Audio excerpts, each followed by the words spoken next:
시청자 여러분 안녕하십니까. 우리 지역 최신 이슈부터 해묵은 현안까지 뉴스에 담지 못했던 취재 뒷이야기를 거침없이 풀어보는 시간, 충남 기자회견입니다. 충남의 든든한 기자 김단비 기자 함께합니다. 안녕하세요. 오늘 함께할 특별한 손님, 당진경찰서 정병택 교통관리계장 나오셨습니다. 안녕하세요. 안녕하세요. 저희가 그 별명을 하나 요청을 드렸어요. 예. 거북이라고 지어주셨는데 무슨 의미가 있습니까? 거북이라고 별명을 지었는데요. 우리 잘 아는 이야기 있지 않습니까? 토끼와 거북이. 토끼는 빠르지만 경주에서 결국 거북이한테 지잖아요.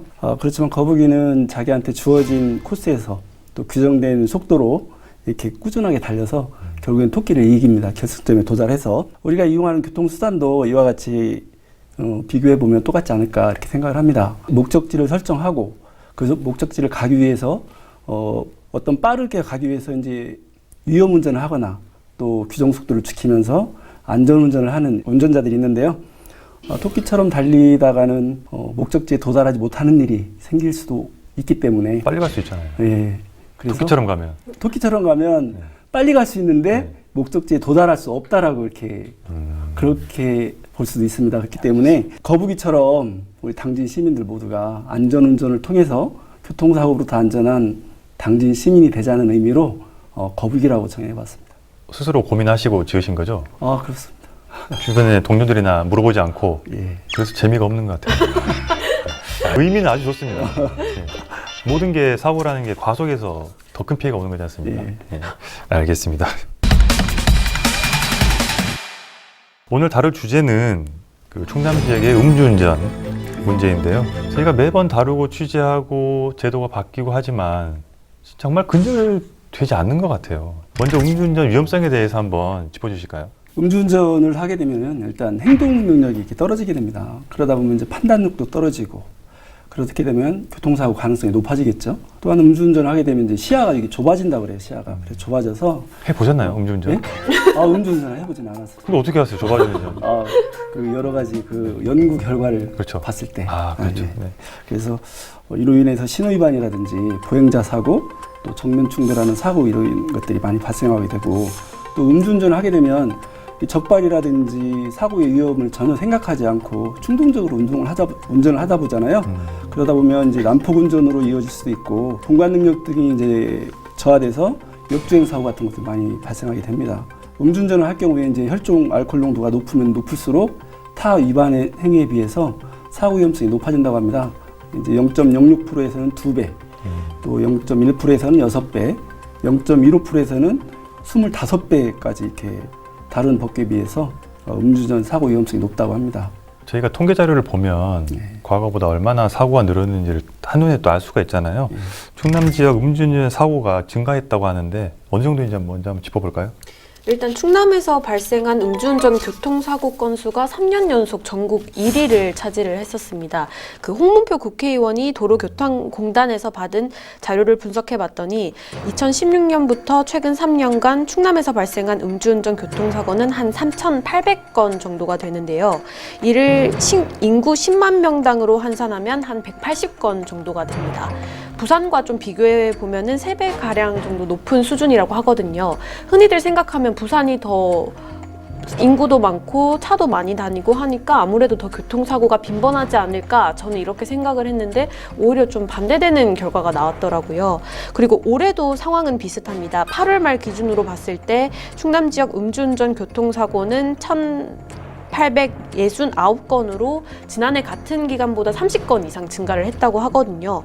사실 올해 같은 경우는 코로나19 때문에 회식도 좀 자제하고 술자리도 안 가지고 있는데 음주운전은 되레 는 거잖아요. 이게 왜 는 건지가 개인적으로 좀 궁금하기도 하더라고요. 그럼 제가 시청자분들을 대신해서 제가 질문을 드리는 겁니다. 예. 왜 늘어난 겁니까, 교통사고가? 일단 음주 단속을 저희가 이제 계속 지속적으로 하지만은 전에처럼 이렇게 도로를 이제 다 막으면서 감지기를 활용하는 그런 음주 단속이 아니고 트랩형으로 하다 보니까 이제 음주 단속에서 빠질 수도 있겠다, 피할 수도 있겠다 이런 의식들이 많이 작용을 하는 것 같습니다. 오히려 그 S자로 가는 트랩형이 이게 이제 눈으로 보고 하는 거니까 피할 수 있겠다라고 해서 늘어났다는 말씀이신 거죠? 그렇죠. 전에는 이제 감지기를 이제 들이대서 이제 호흡 측정하는 방식으로 이제 감지를 했는데 요즘에는 이제 비접촉 감지기라든지 트랩형 단속을 통해서 하다 보니까 인력이 많이 소요가 되고 장비도 많이 소요가 됩니다. 그러면 많은 장소에서 하지를 못합니다. 그러다 보니까 이제 그 골목이라든지 이런 데로 이제 피해갈 수 있다는 그런 생각이 좀 있지 않을까요? 음주운전은 의식이 가장 중요하다고 봅니다. 의식이. 음주운전 적발 건수도 지난해 같은 기간보다 늘었다고 하던데 상황이 좀 어떻습니까?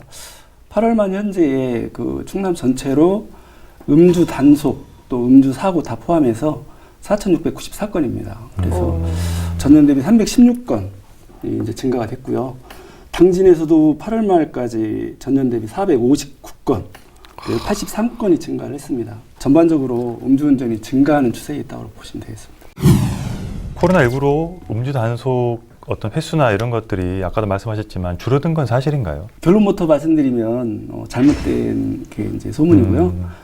시민분들도 코로나19로 인해서 이렇게 음주 단속을 많이 안 하냐 이렇게 물어보시는 분들도 많이 있습니다. 하지만 이제 잘못된 그런 정보라고 생각이 되고, 제가 코로나19가 이제 한참 진행이 될 때도 그 아까도 말씀드렸던 S자 형태의 라바콘을 설치해서 한 단속하는 트랩형 단속, 또 비접촉 감지기를 통해서 주 2회 이상 또 어떨 때는 3회 넘도록 주야간 불문하고 이렇게 단속을 시작해 왔습니다. 그래가지고 단속 건수도 충남에서 중간 정도는 갈 정도로 이렇게 단속도 했고, 근데도 불구하고 아까 말씀드렸던 많은 곳에서 경찰관들이 보이지 않다 보니까 단속을 안 한다라고 이렇게 생각하는 시민분들이 계신 것 같습니다. 코로나19가 음주 단속 풍경을 바꿔놨습니다. 비접촉 감지기가 도입이 됐는데 취재를 했죠. 네, 저도 그 비접촉 감지기라는 거를 당시에 처음 봤는데 이게 되게 신기하게 작동을 하더라고요. 보통 음주 단속기 같으면 후 이렇게 불어야지만 되는데 이거 같은 경우는 후 불 필요도 없고 이 셀카봉 같은 거에 기기를 끼워가지고 그거를 창문을 내리고 그 차 안으로 운전석으로 딱 내밀면은 그 공기 중에 있는 알코올을 감지를 해서 그 알코올이 감지된다 싶으면 소리가 나고 반응을 하는 기기더라고요. 그래서 되게 신기하다 이렇게 생각을 해봤었는데, 또 이게 손세정제에 알코올이 들어가거나 그 옆에 동승자가 또 술을 마신 경우에 간혹 가다가 이게 또 그때도 이제 신호가 걸리는, 아무래도 공기 중이다 보니까 네, 그런 경우도 있다고. 환기를 막 시키면 안 되나요? 그래서 그 비접촉 감지기를 단속을 할 때는 죄송하지만 창문을 올려주세요. 마스크를 잠깐 벗어주세요. 이제 이렇게.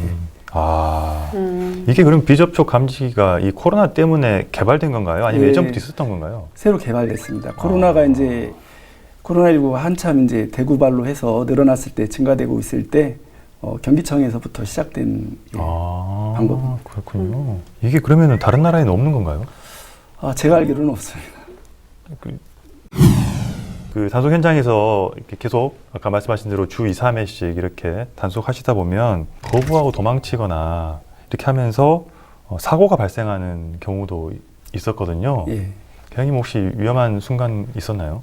제가 여기 와서 올해 1월 달에 왔는데요. 올해는 없었고, 작년에 이제 음주 단속을 피해서 도주하는 오토바이 운전자가 우리 경찰관을 치고 이렇게 간 일이 있었어요. 그래가지고 부상을 당하는 일도 있었는데, 그래서 이러한 이제 안전이 상당히 이제 문제가 되잖아요. 그래서 음주 단속을 실시하기 전에 LED 전광판이라든지 라바콘 이러한 안전 장치를 충분히 설치한 이후에 운전자 또 경찰관의 안전을 이렇게 확보해서 음주 단속을 시작하고 있습니다. 그리고 도주하는 경우 있잖아요. 도주하는 경우에는 무리하게 또 추격을 하다 보면 사고가 날 수도 있고 하기 때문에 상황실하고 무전 지령을 통해서 도주 위치라든지 이런 것들을 이제 판단을 해서 선점적으로 장소를 선점해서 검거하는 방식으로 안전하게 검거하고 있습니다. 알겠습니다. 특별히 이제 그 사고가 많이 나거나 적발이 되는 그런 시기가 있나요? 1년 중에 놓고 봤을 때. 예. 음주운전 이게 이제 단속이나 사고를 봤을 때 농번기하고 행락철이 시작되는 이제 4월 이때 이제 좀 많이 발생하고, 야외 활동이 많아지는 여름 휴가철 이때 또 발생을 하고, 술자리가 많이 발생하는 연말연시, 이때 음주운전 또 음주 사고가 이제 타 시기에 비해서 상대적으로 많이 발생하고 있습니다. 딱 정해져 있군요. 딱 그 시기가. 예. 얘기를 듣다 보니까 저도 궁금한 점이 있는데 음주운전을 하는 것 같다 이런 신고가 들어오는 경우도 있잖아요. 그럴 경우에는 좀 어떻게 대응을 하시는 건지. 음주 신고도 이제 간혹 들어옵니다. 음주 신고도 이제 간혹 들어오는데 이제 112 신고로 들어오니까 충남경찰청에서 이제 112 지령실에서 접수를 합니다. 접수를 해서 이제 이쪽으로 내려 보내면 여기서 이제 여기 상황실에서 해당 지역 경찰관서, 그러니까 지구대 파출소가 되겠죠. 거기 순마가 이제 현장에 출동을 합니다. 최초 신고하신 분이 이제 추격을 하는 분도 있고, 네. 이제 여기쯤에서 이제 비틀거리는 음주 의심 검화가 있었다. 그렇기 때문에 이 차량이 이제 어디 쪽으로 갔다라고 하면 그 주변 이제 순마들을 이제 배치를 해서 저 순마가 뭔가요? 순찰차라고 죄송합니다. 순찰차. 마가 말맞자인가요? 예. 순마? 예. 예. 아니, 괜찮습니다. 예, 뭐. 저희가 제가 설명해 드렸잖아요. 시청자분들한테. 네. 그 순찰차를 지령을 해서 순찰차들이 이제 검거를 하게 됩니다. 그럼 이게 신고를 하면은 뭐 보상금 같은 거는 없죠? 예, 맞습니다. 이렇게 궁금하실까봐 제가 대신 질문을 드린 거고요. 이게 이제 음주운전을 보면은 걸린 사람이 또 걸리는 경우, 그러니까 재범률이 높다고 하지 않습니까? 예. 마약류 사범보다도 재범률이 높다고 이런 내용도 있던데요. 그러니까 재범률이 높은 이유는 이제 실질적으로 음주운전 단속된 사람들 이제 얘기를 들어보면 사유가 뭐냐면 집이 바로 옆에다. 그리고 내일 아침에 출근하려면 불편하다. 그리고 뭐 한두 잔밖에 안 먹었는데 이런 생각으로 이제 술을 마시고 운전한다고 합니다. 음주운전을 단속을 하고 이렇게 하다 보면 하신 분들이 또 하세요. 습관성입니다. 이제 실질적으로 이제 처벌이라든지 이러한 것들도 중요하겠지만 실질적으로 이제 음주운전을 하지 않을 수 있는 근본적인 치료라든지 예? 심리 상담이라든지 치료, 심리 상담 예. 뭐 이러한 부분들이 좀 필요하지 않을까 생각합니다. 그분들이 심리 상담 받으러 갈까요? 그 시간에 술 마시러 가지 그게 않을까요? 이제 법을 이제 처벌만 할 게 아니라 병행해서. 저는 제 주변에 음주운전 3번 걸린 사람이 있어요. 제 지인 중에. 근데 본인 아니시죠? 아닙니다. 저는 술을 잘 못합니다. 네. 술 못하는 거랑 뭐 한 잔만 마셔도 음주운전이니까. 근데 그 제 지인한테 그렇게 조심해라.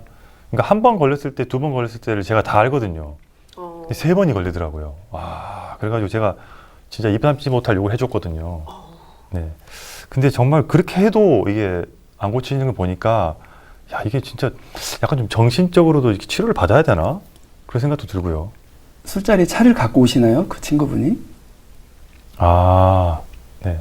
그걸 봐야 되나요? 차를 안 갖고 오면 네. 음주운전 유혹에서 많이 벗어날 수 있죠.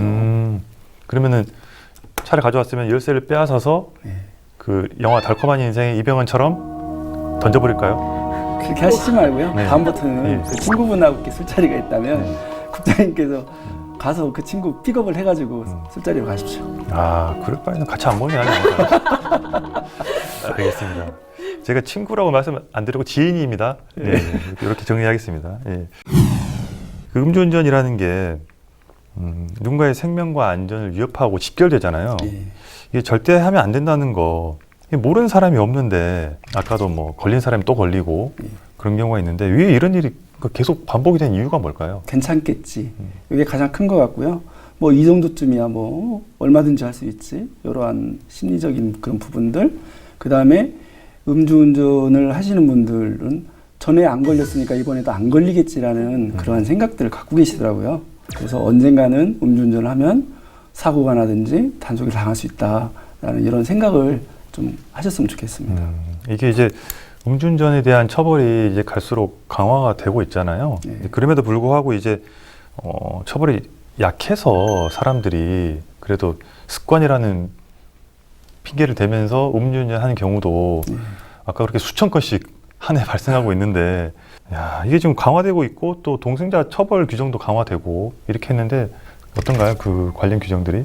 일단 지금 흔히들 윤창호법이라고 하잖아요. 이 윤창호법이 시행되면서 음주운전에 대한 처벌이 예전보다 강화된 거는 사실입니다. 보면 면허 취소 기준이 혈중 알코올 농도 0.1에서 0.08%로 강화됐고 면허 정지 기준도 0.03%로 강화됐습니다. 그러니까 간단하게 말하면 술 한 잔만 마셔도 딱 걸린다라고 보시면 되는데, 근데 문제는 동승자에 대한 처벌입니다. 사실 동승자에 대한 처벌은 아직 처벌하기가 되게 기준이 어려운 상황이거든요. 음주운전 방조죄를 적용하기 위해서는 음주운전자의 운행을 도와줬다는 사실이 먼저 입증이 돼야 됩니다.